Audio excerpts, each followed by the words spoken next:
morning again. Melody asked me driving in this morning. She said, "Are you ready?"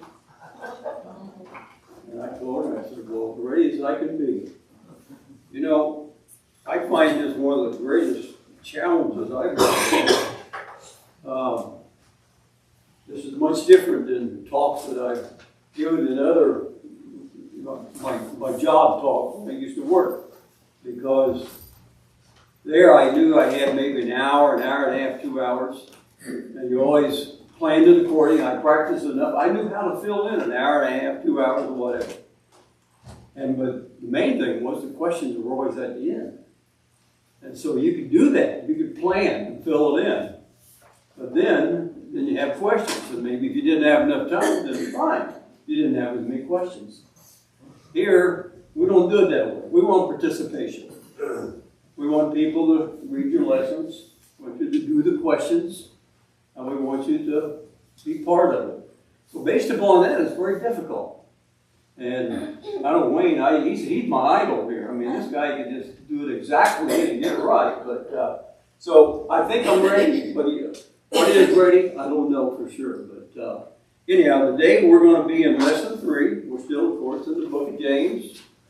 We're going to talk about how to face your trials. And we're going to cover today, our first 2 lessons. How many verses have we accomplished thus far? 1. 2 weeks for 1. And those were, I said, well, I think these are kind of short reads, those first 2. They were a little bit difficult to come up with what we're going to talk about. Today it's going to be much different. We're going to do 17 verses or something like that. I mean, can you handle that 17 verses? Bring it on. Huh? Bring it on. Bring it on. So I have passed out some scripture readings here today, but we're also going to read the verses for our lesson today. So some of you will have that as well. So take a little inventory. We're done with the first 2 lessons. We have determined who probably wrote this. Before James, we've whittled it down to that. We've discussed his background, his writing style, and his intended audience. So we've accomplished all that. That's the preliminaries are out of the way. So like I said, now we're going to get into what I feel are really meat and potatoes of the rest of James. Some very difficult things. And one of them today is how to face trials. Hardships are inevitable in life. We're going to have it. Anybody here has never had a hardship? Let's see. Everybody's had it. Key is how we handle those trials. Isaiah 53:3 tells how Jesus would suffer. There it tells us he was despised and forsaken of men. He was a man of sorrows and acquainted with grief. And like one from whom men hide their face, he was despised, and we did not esteem him. And in addition, we know that in studying the Bible, there are many Old Testament prophets who were reviled, rejected, and even killed. Paul was beaten, shipwrecked, in prison, persecuted. Did I miss anything, Wayne? No. He didn't have an easy life. All for the Lord. So as we study James, we'll be reminded that we will encounter various trials in life. And believe it or not, we should not whine or cry about it. And it says, count it as a joy. In verse 1-2. Count it as a joy. There will always be struggles in living for Christ. Jesus taught us those who are blessed by God are those who are persecuted for their faith, those who mourn for sin, and there will be general suffering in the world in which we live. Somebody's got Matthew 5:4. Does somebody read that Matthew 5:4. Somebody got it. Melody, you want to find one? She said, didn't I get one today? You didn't give me There it is. Matthew 5:4. 5:4 and 10. Matthew 5:4 and 10. All right. Blessed are the poor in spirit, for theirs is the kingdom of heaven. Oh, wait a minute. I'm sorry. Blessed are those. Is that you, Suzanne? All right, Oh. go ahead. Get it, girl. I thought it was Acts. Matthew 5:4 and 10. Okay. All right. Right. Verse 4, blessed are those who mourn, for they will be comforted. And 10, blessed are those who are persecuted because of righteousness, for theirs is the kingdom of heaven. Okay, thank you. How about 1 Peter 4:12? 1 Peter 4:12.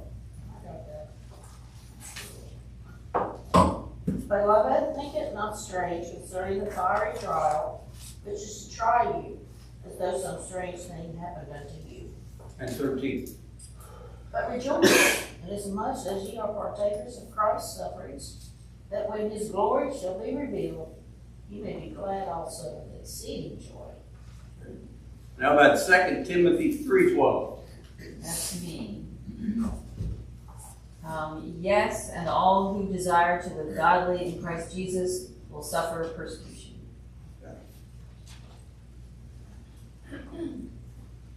As our culture today continues down a path of moral compromise, we will see persecution intensify. Islamic domination is on the rise in the world, and they often target those with Judeo-Christian beliefs.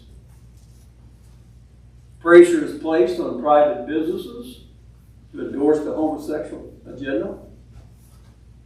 For example, lawsuits are brought against those who refuse to photograph or cater homosexual weddings based on religious convictions.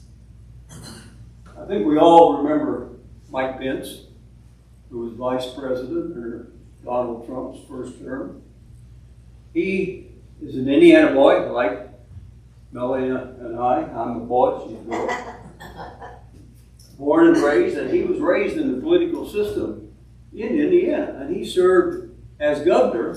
I don't know whether in Indiana it's not limited to 4 years. You can go more than that if you get elected. And I don't remember whether he did more than that. We had moved here by the time he became governor in Indiana.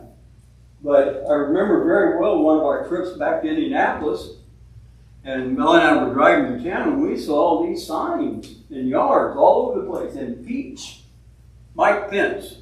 Peach Mike Pence. They were all over the place, remember? That also said Mike Pence has to go.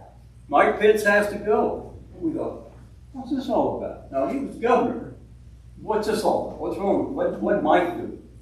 Well, what Mike did as governor, there was a place in town that made wedding cakes, birthday cakes, and people did not want to make a birthday cake for a couple of men getting married. They refused to do it. So what that all did, what that accomplished was they put together some legislature, some person in the legislature in Indiana that forbid an owner of a store to deny making a cake. And that went to Mike Pence signing to make that a law in Indiana. Well, apparently he must have felt pressure because he signed the law. And, or did he not sign the law? He did not sign He did not sign the law. the law. He said, you do not have to do that. You don't have to. And he's a Christian man. And this just became a big issue. Big issue. And that's the reason for that. And I think eventually, Essentially, he lost the next election. he lost the next election. It worked out, he eventually became vice president. Hey, John, there was a good example of that this week that's happened in Major League Baseball.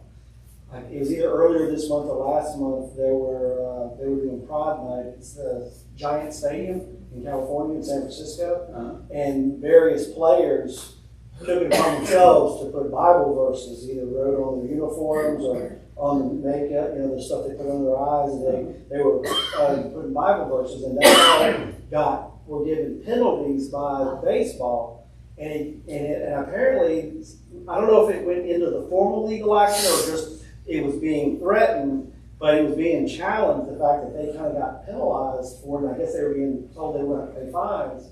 And they were saying that the laws were on their side, that they had the ability to do certain things. It kind of went through a big hoopla. The last I saw the update was that those players, it was being reduced to a uniform violation warning, no fines. So they backed off of it, but that was just in the news this week. Yeah. Similar, but fortunately they did it, and they actually had support. Good example. Yeah. Professors in the world of academia must sometimes hide their faith if they wish to keep their job. Pressure mounts on public school officials who refuse to allow students to have a Bible or pray in school property. We live in a world today that wants to squash all those things. Our study guide that we're reading, the author points out that the first readers of this letter were the scattered Jews that were living under various forms of adversity, such as loneliness, hardship, culture shock, language barriers, just to name a few of the things that they were having to deal with. Now, I'm sure all of us have faced some of these difficulties sometimes in life, except maybe for language difficulties. Although I remember when Melly and I moved here from Indiana, we encountered a little language difficulty. In Indiana, when you flip the switch to turn off the lights, we say you flip the switch to turn off the lights. In Virginia, it's cut off the lights. So we still say turn off the lights. So that's the only language barrier I can remember having. So let's read the first two verses of our James 2 through 4. Okay. My brethren, count it all joy when you fall into various trials, knowing that the testing of your faith produces patience. But let patience have its perfect work, that you may be perfect and complete, lacking nothing. Now, yours says, when you face trials, you have patience. Anybody have, does anyone say Perseverance. Perseverance? I like that better. Verse 2. Mine says endurance. Endurance. Oh, trials. Verse 2. Mm-hmm. Various trials. Yeah, It produces endurance. a joy. Did you say joy? Yeah, count it all Joy. That's the operative word. Joy. When you have trial, joy. That's not always easy. No. Yours didn't say joy? I just said it's not always easy to be joyous. I know that Melanie and I like to watch on PBS Finding Your Roots. Anyone else watch that at all? Yes. Yeah. What? With Henry, Finding Your Roots, with Henry H. Jr. And what they do is some celebrity, they research the roots of that individual. Go way back. Go way back. We find it very interesting. And sometimes they find some interesting things when they do that. For example, they go back so far, maybe a great-great-grandfather, and they find out that great-great-grandfather was a murderer. They didn't know that until they researched the roots. Oh, I found one that was also a difficult one. We had, one time I remember, there was a famous black actor, and they researched his history, and they found out that one of his ancestors owned slaves. So, Henry asked this one question over and over after he brings out some of these things. It says, so how does that statement make you feel? Well, that's my statement. How does that make you when it says joy? Find it a joy when you have trials. How does that make you feel? This is an admonition to find joy if you're given adversity and trials, tribulations, that you should look forward to the fact that that's going to happen. And in this era, they not only faced trials and tribulations, they faced being put on a cross or fed to the lions or whatever. I mean, it was pretty tough. See, honestly, it makes me feel a little bit guilty because I'm like Kathleen, it's hard to look at those hard times with joy, you know, and I certainly don't look forward to it. Exactly what I was thinking. Yeah. So, I mean, You that's brace your difficult. car. Yeah, it's difficult. Oh, Gosh, that's a challenge. I mean, people would look at you and say, you crazy now. To be happy about some of these things. I'll revert back to, we just completed a 12-week study on Wednesday nights on Philippians, and the whole theme was contagious joy. Courageous, contagious, and it spread it. So, and that's our job as Christians.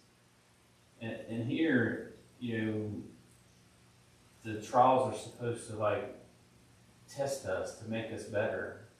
You know, you never know. God's always got the bigger plan for us. So the trials and tribulations we have today is to test us for something that He has planned for us later in life.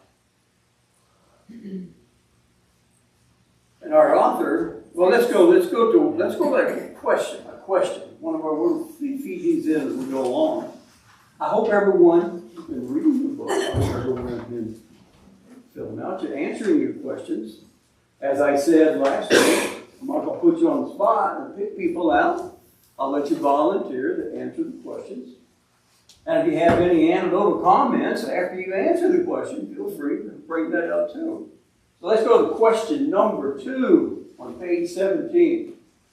Somebody want to read that question and tell us what your answer is? How should we? view our trials? The reason to rejoice. Reason to rejoice. Now, that's what we've been talking about. Our author points out that trials are not as important as the attitude one must have when he encounters them.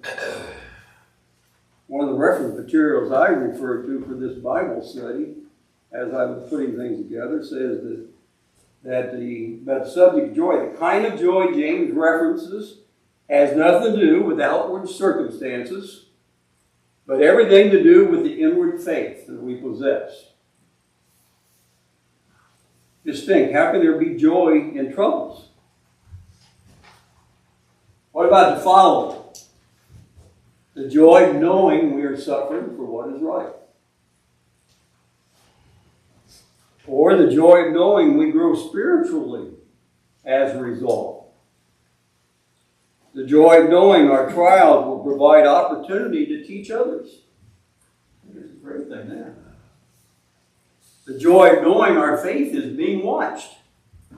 Someone may be watching. Look how they stand up to this issue. Or the joy of knowing our hope lies beyond this life.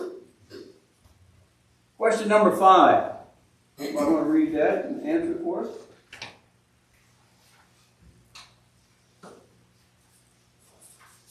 Anybody in volunteers? In what ways are trials used in this chapter? I said trials are just anything that puts us to the test, whether we'll remain faithful or not. So it can be something external or maybe something even internal or struggle with sin. Good, thank you. Now let's move on to the remaining verses. Jody, I think I gave it to you, didn't I? Of our lesson 5 through 18. You gave it to me. Who? What? Oh, sorry. You ready? Yep. All right, starting at 5. If any of you lacks wisdom, let him ask of God, who gives to all liberally and without reproach, and it will be given to him. But let him Ask in faith, with no doubting, for he who doubts is like a wave of the sea, driven and tossed by the wind. But let not that man suppose that he will receive anything from the Lord. He is a double-minded man, unstable in all his ways. Let the lowly brother glory in his exaltation, but the rich in his humiliation.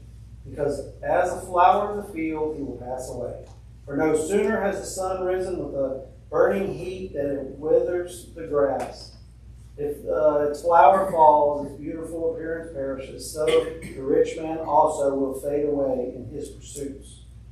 Blessed is the man who endures temptation, for when he has been approved, he will receive the crown of life, which the Lord has promised to those who love him.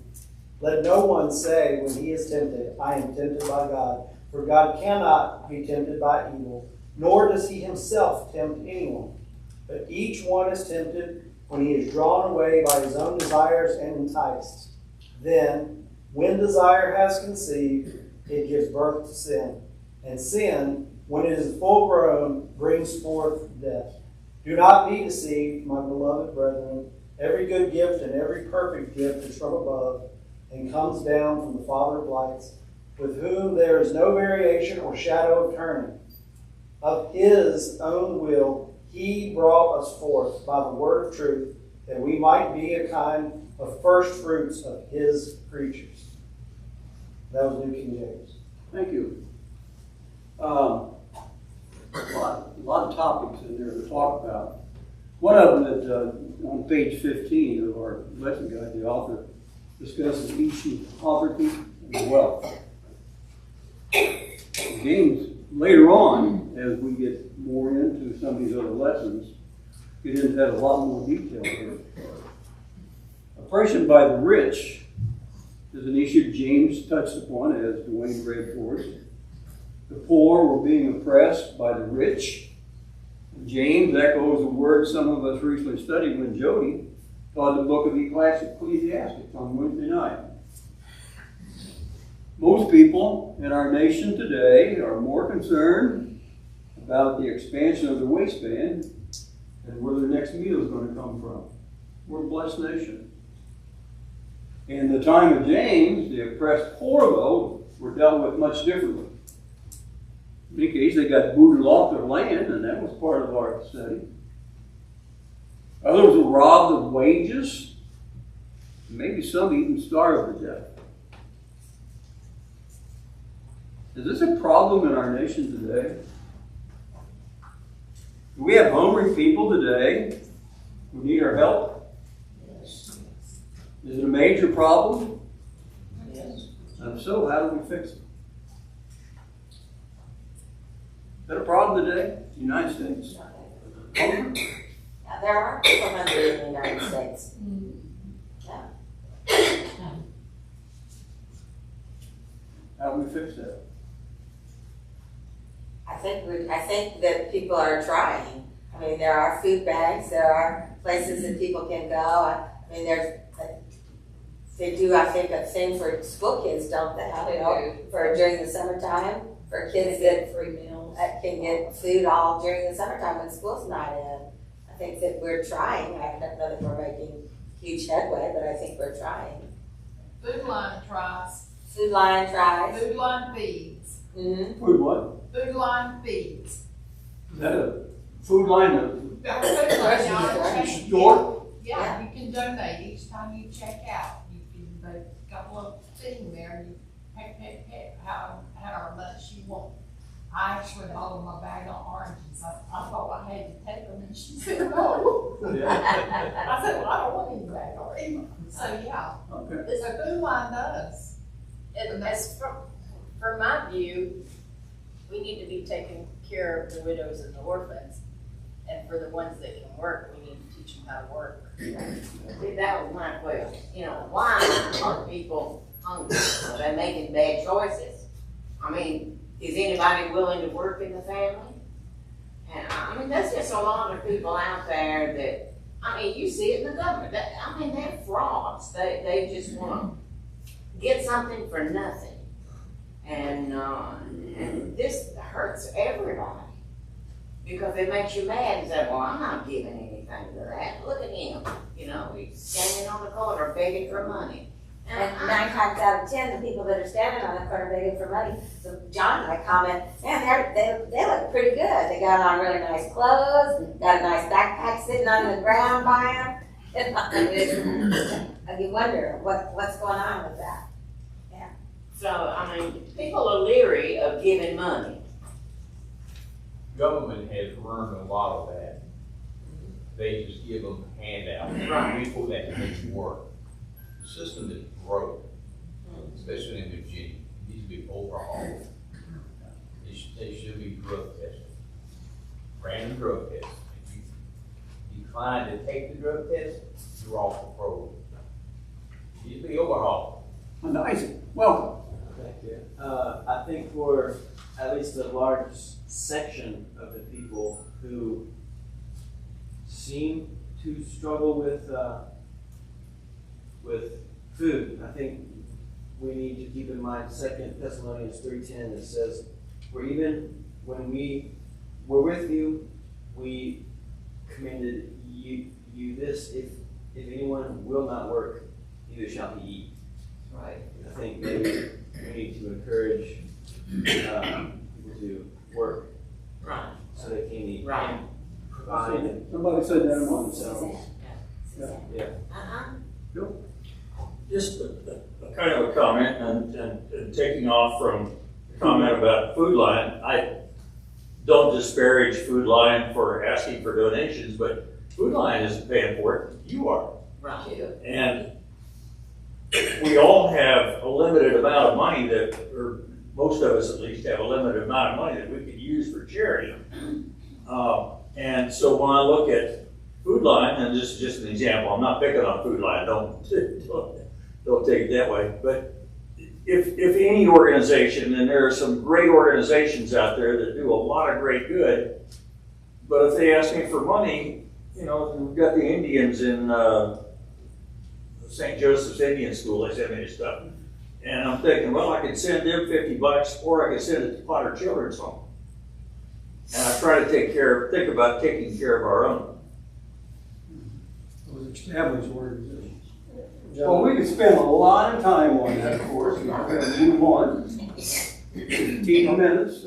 But I was just going to say, because I work in the realm of disability benefits, and you do see all manners of it.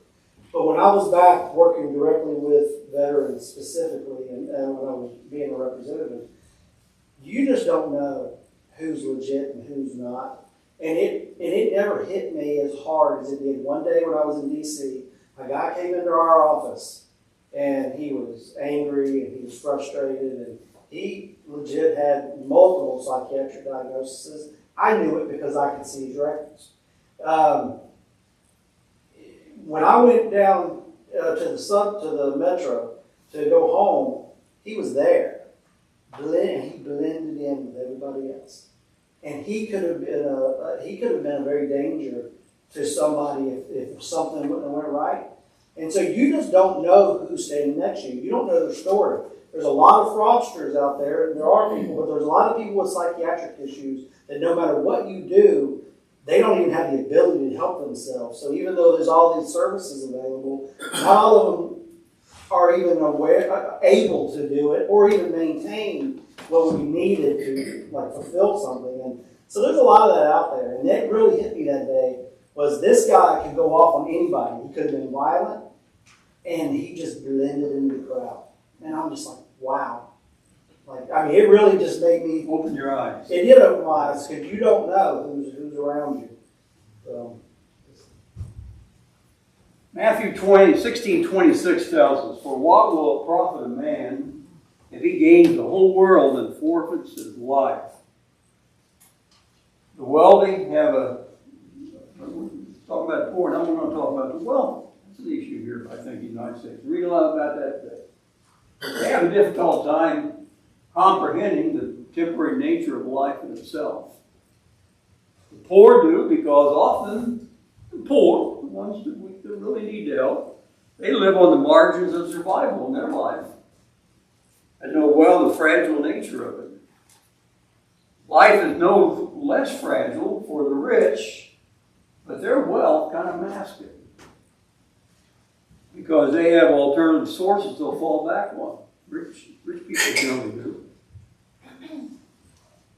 The rich may think being rich places them in a different category than the homeless, but it doesn't.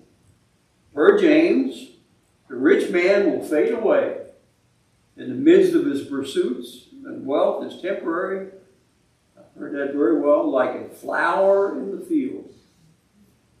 James was very critical of those who love the pleasures of wealth more than the pleasures of faith. He said in 4:4 that friendship with the world is hatred toward God. Next, we talk about a little bit about endurance. Endurance or patience means to abide under pressure. Verse 3 tells us the testing of faith produces endurance. And Jesus tells us in Matthew 10:22, and you will be hated by all on account of my name, but as the one who has endured to the end, who will be saved. Sometimes God may allow trials in our life to stretch us spiritually, teach us endurance, and to put patience into practice. And Paul, the ultimate receiver of trials and tribulation, tells us in Romans 12:12, rejoice in hope. Be patient in suffering, persevere in prayer.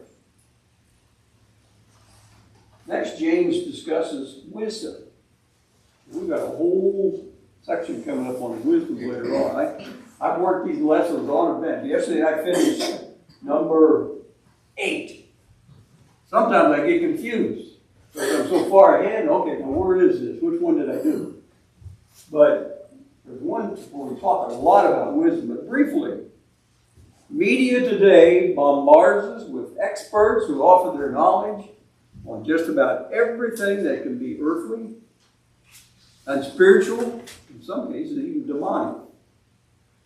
But when the Christian seeks wisdom for a trial or tribulation, where should we go? Proverbs 2:6 says, for the Lord gives us wisdom. From his mouth comes knowledge and understanding. Can someone do question number 9 for us?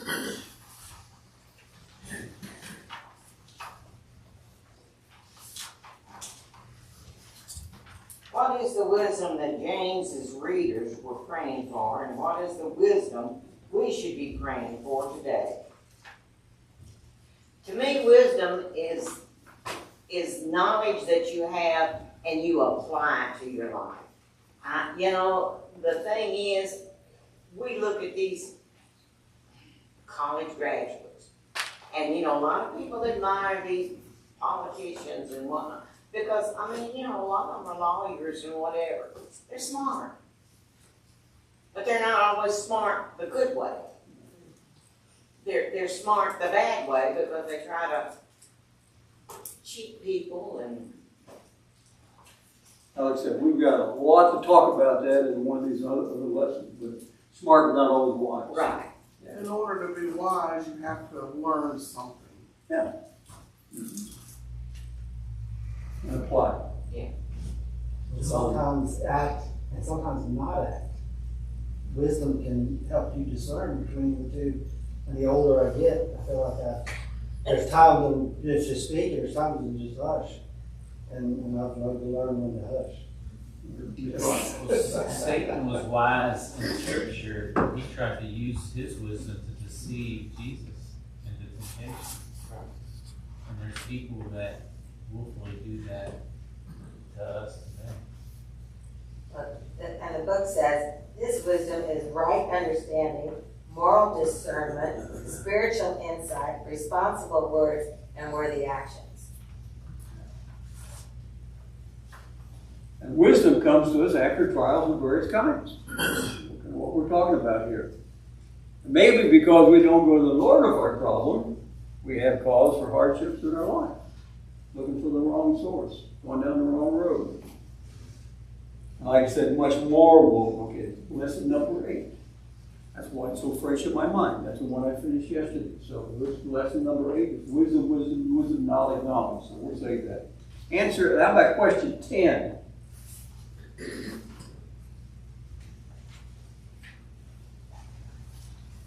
Do I have a volunteer for question 10? Says name the conditions for prayer. Says pray in faith without doubting, be righteous, a worshiper of God, and obedient to God. Without doubting. Faith. Verse 8 in James brings forth the term of double-mindedness. What is this? What's double-mindedness? I'm confusing, isn't it? It probably is being two-faced, if you will. Kind of agreeing with those who are not doing right while you try to present a face of yourself doing right. I think our book says. Cartoon, Go ahead. like the cartoon with the devil on this shoulder and the angel Yeah, on yeah. this Yeah. Our book, it says, refers to a person who is divided between faith and the world. In Matthew 6:24, Jesus tells us one cannot serve God and wealth. Amen. In verse 9:11, James discusses testing of faith using the rich and the poor as examples. He mentions that in his day it was between the rich and the poor, the Jew and the Gentile, the Roman and the barbarian. Today it's between the rich and poor, but add to that between management and labor, white and black, educated and uneducated. You still have those battles.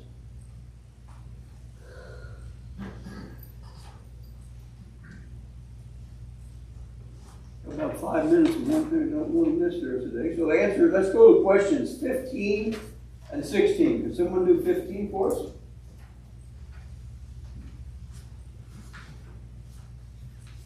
How are temptations different from trials?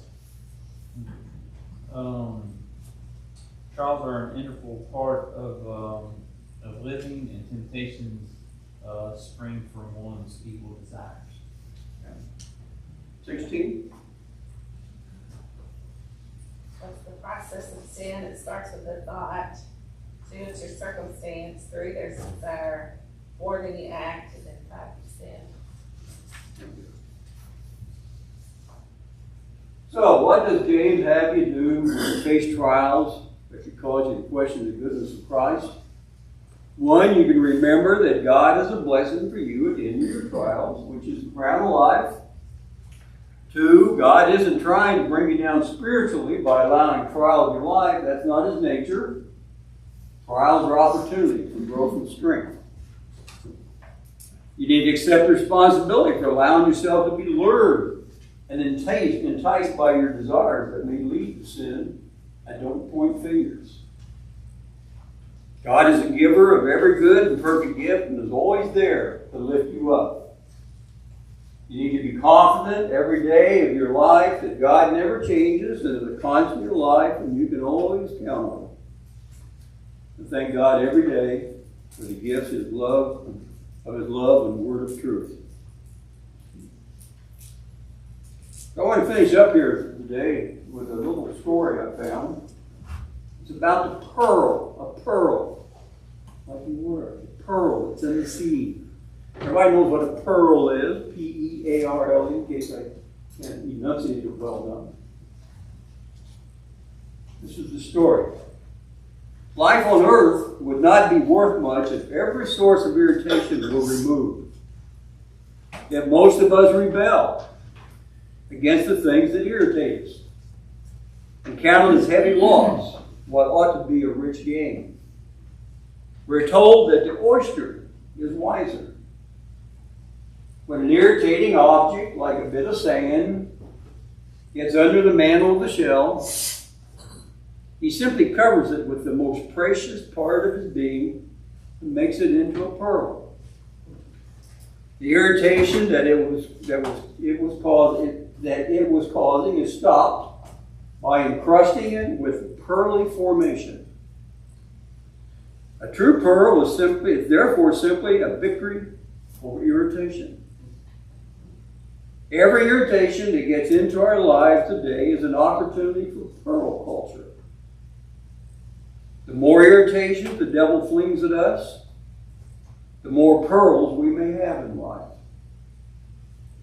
We need only to welcome them and cover them completely with love, that most precious part of us that God gives us.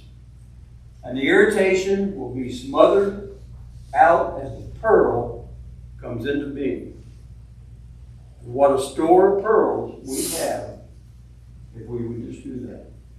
I love that. So that's the end of what I have today. Oh, she was pretty good there. Got 2 minutes. I will not be with you next week. Jody will be taking over. Melody and I are heading back to Indianapolis and to celebrate 4th of July with friends. I think Isaac's doing it. Oh, Isaac, you doing it? So Isaac will be filling in next week. Thank you for doing that. You didn't know you were going to do that, did you? Probably. But anyhow, thank you for attending class today. Thank you for your participation. Oh, and enjoy our nation's 250th birthday.